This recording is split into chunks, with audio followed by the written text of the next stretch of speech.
Eu não pude honrar ele porque ele morreu em 2001. Mas Deus não leva em conta o tempo da ignorância. Mas como eu sei que Deus não leva em conta o tempo da ignorância, eu preciso tomar a atitude agora e pedir perdão, minha mãe. E minha mãe me perdoou, me abraçou e disse: agora eu posso chorar, mas de felicidade. Bom, meus irmãos, Deus nos abençoou de tal forma que lá dentro do centro de recuperação não é uma Disneylândia, não é um lugar de passeio.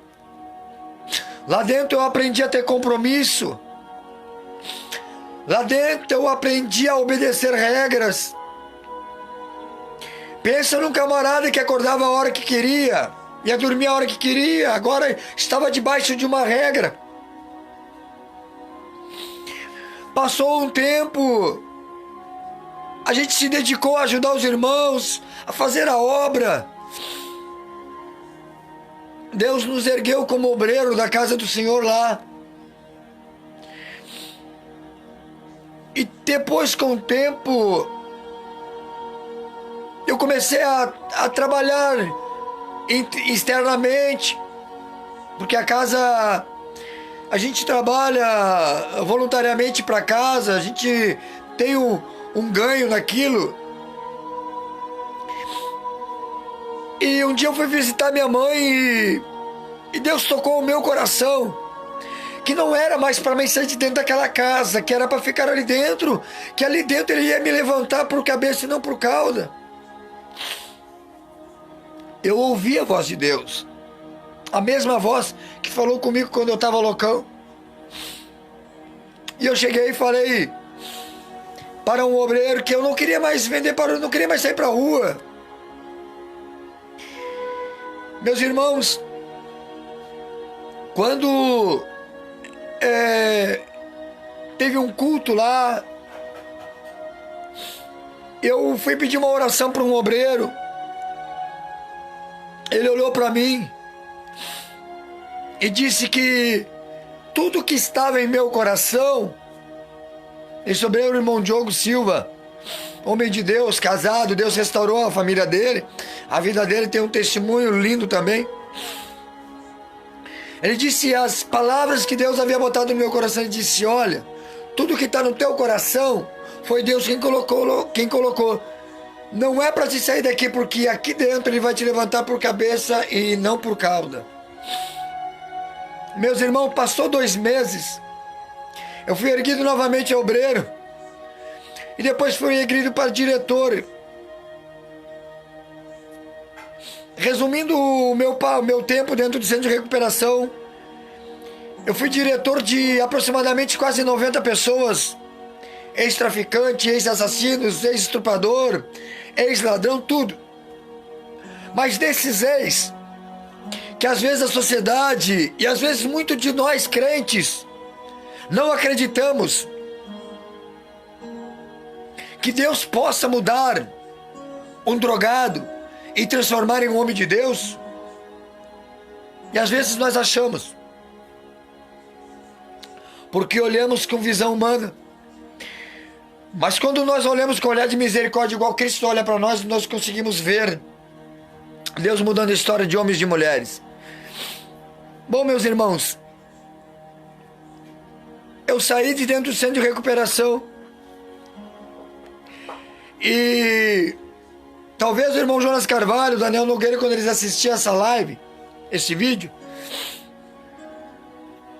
eu fui visitar, eu saí numa segunda-feira, eu vim para visitar, mas eu passei quase 2 meses lá dentro orando para vir embora, porque eu dizia: Deus, eu quero construir a minha família, eu quero ter a minha vida, eu quero ter o meu ministério, eu quero congregar, eu quero te servir lá fora. E eu fui, meus irmãos e amigos, e lá na casa do Jonas Carvalho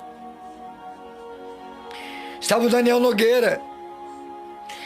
E quando eu entrei dentro do pátio, o Daniel Nogueira olha para mim e disse assim: ó, tu não volta mais pro desafio. Eu entendi Deus dizendo para mim: tu está pronto, pode ir para casa. Louvado seja o nome do Senhor. E automaticamente o irmão Jonas disse: vai congregar comigo, vai para a igreja comigo. Meu pai na fé, o Jonas, irmão Jonas Carvalho, presbítero da igreja em Porto Alegre. Bom, meus irmãos, para resumir, são 8 anos vai fazer que nós saímos do centro de recuperação. E nesses 8 anos, irmãos, foram 4 meses desempregado. A minha família custou acreditar em mim. E eu entendo por quê. Eu fiz muito errado. Não estou me comparando com Paulo, longe. Não há quem dentre nós possa se comparar com Paulo. Mas quando Paulo foi apresentado aos judeus em Jerusalém, muitos se esquivaram e não acreditaram que ele havia se convertido.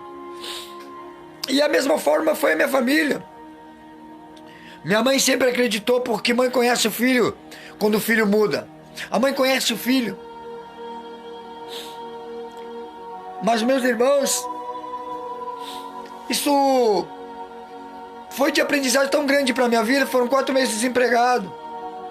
Eu filmava culto com Felipe Carvalho. Eu fui em várias igrejas. Eu fui na Matriz em Porto Alegre. Muitas filmagens em convenções aqui em Alvorada, na Matriz, na 45. Em Campo Bom.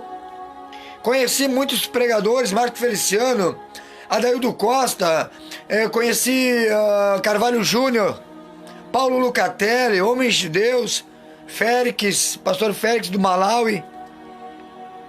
Deus é tão misericordioso que um dia ele me botou sentado na igreja Matriz em Porto Alegre, mano.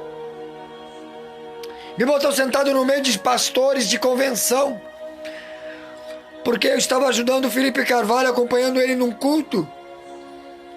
E o pastor presidente perguntou quem eu era e disse, aí o Felipe disse que eu era um obreiro da Assembleia de Deus do Alvorada. Ele disse: sobe aqui com nós, obreiro, sobe aqui por cima. E eu consegui ver Deus botando eu no meio dos grandes. Mas não é isso, isso é o de menos do que Deus fez na minha vida. A maior coisa que Deus fez na minha vida, o resto é gorjeta. Eu falo isso. A maior coisa que Deus pode fazer na vida de um homem e de uma mulher é mudar a história. A melhor coisa que Deus pode fazer na vida de um homem e de uma mulher, e Ele faz, independente do que você fez, independente do que você deixou de fazer, quando o nosso coração está arrependido, a Bíblia diz que aquele que confessa seus pecados e se arrepende e não pratica mais, ele alcança a misericórdia. Eu alcancei a misericórdia de Deus. Ele escreveu o meu nome no livro da vida.